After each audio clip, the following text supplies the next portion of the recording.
est la différence entre des variables quantitatives et des variables qualitatives?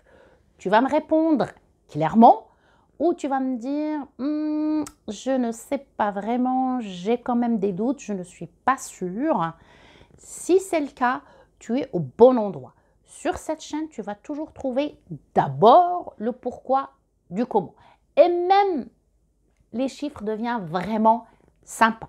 Et sur ce même principe, j'ai mis en place le site amoinlestats.ch.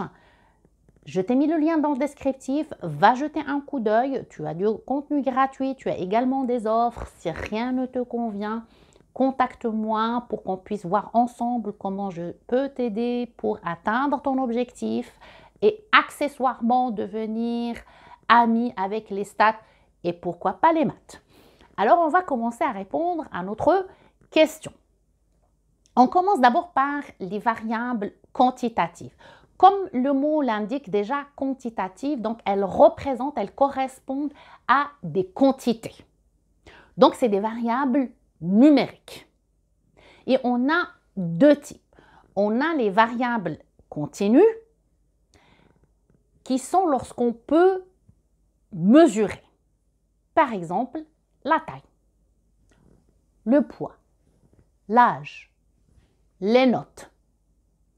Ici, tu as remarqué que pour ce type de variable, on peut avoir des chiffres avec des décimaux. Par exemple, pour la taille, on peut avoir 164, comme on peut avoir 164,5. Pour le poids également, on peut avoir 58 kg, comme on peut avoir 58,37. Donc, toujours avec des virgules. D'ailleurs, j'en ai parlé aussi pour la vidéo type de variable. Va jeter un coup d'œil. Le lien apparaît en haut. Et puis, on a ce qu'on appelle les variables discrètes. Donc, pour les variables discrètes, elles sont toujours des variables où on peut compter. Par exemple, le nombre d'étudiants dans une classe. Le nombre de fleurs, par exemple, pour un bouquet. Le nombre de chaises. Ici, tu remarques que c'est des entiers. On ne peut pas avoir des virgules. Par exemple, 2,5. Les étudiants, c'est des individus, donc on ne peut pas diviser. Les fleurs, c'est pareil. On ne peut pas avoir une fleur et demie. Et on a les variables qualitatives. Pour les variables qualitatives, comme aussi le nom un peu le laisse deviner, c'est que pour décrire une catégorie, une situation, des attributs. Donc, pour les variables qualitatives, il n'y a pas de chiffres. On va décrire, par exemple, il y aurait plutôt des modalités. Et là, on a aussi des types. Le premier qu'on peut considérer, c'est ce qu'on appelle une variable qualitative ordinale. Ça veut dire quoi? Ça veut dire ici ordinal, ça veut dire qu'il y a un ordre. Donc l'ordre, on peut hiérarchiser. Par exemple, le diplôme, le bachelor, le master et puis le doctorat.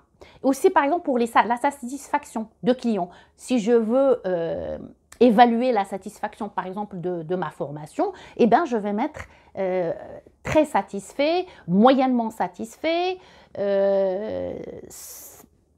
peu satisfait ou pas du tout satisfait. Et là, le code que je vais donner, il est important parce que je vais représenter par exemple le premier avec 5.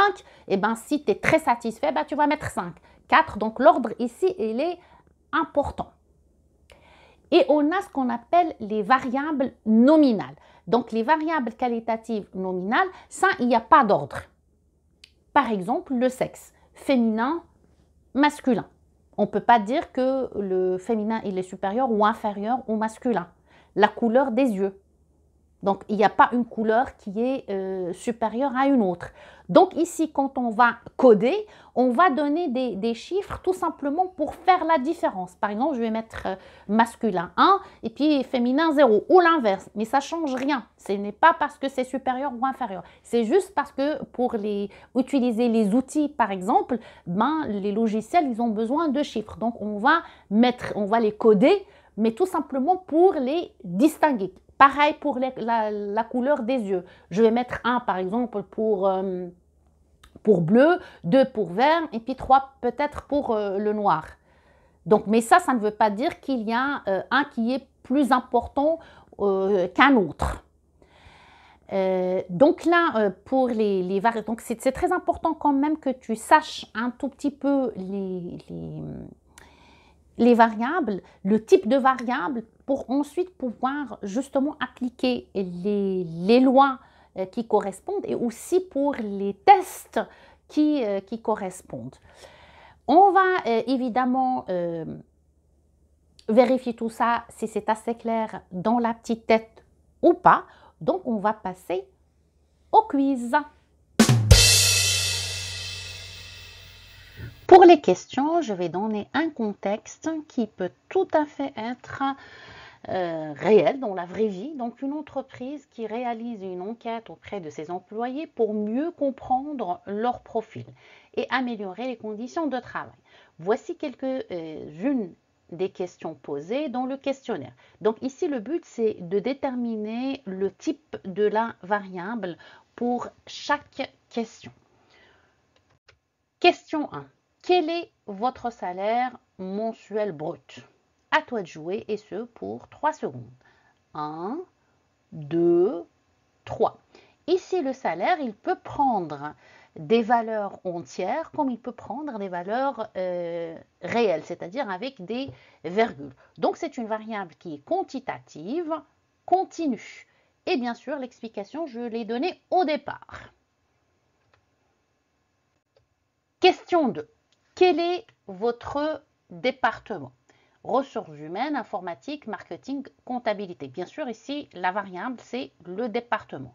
À toi de déterminer sa nature et ce pour 3 secondes. 1, 2, 3.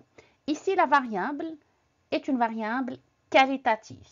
Et comme il n'y a pas vraiment d'ordre, c'est-à-dire les ressources humaines ne sont pas supérieures ou inférieures à l'informatique, donc c'est une variable qualitative nominale, tout simplement.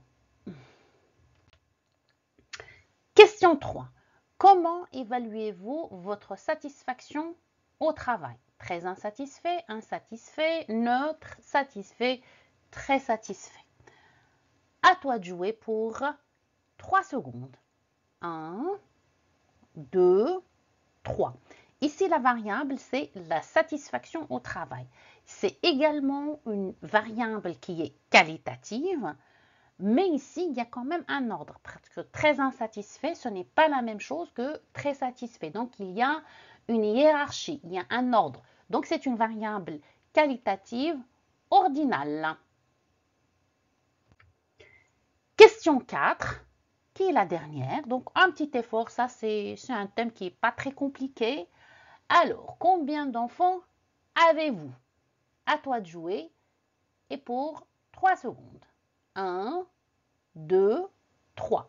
Ici, la variable enfant est une variable quantitative discrète parce que tu ne peux pas avoir 2 enfants et demi, tout simplement. Donc, c'est que des valeurs entières. Eh bien, j'espère que la nature des variables qualitatives et quantitatives, tu vas les déterminer sans aucun doute et très facilement. D'ici là, on se retrouve pour la prochaine vidéo. Sois au rendez-vous. Merci d'avoir suivi cette vidéo. Si elle t'a aidé, manifeste-le par un pouce. C'est statistiquement significatif. Abonne-toi à la chaîne où tu vas avoir le sens et les chiffres deviennent enfin sympa. Et pour ne rien manquer, quant à moi, je te retrouve la semaine prochaine pour une nouvelle vidéo qui va te faire avancer, voire te faire aimer les chiffres. Promis!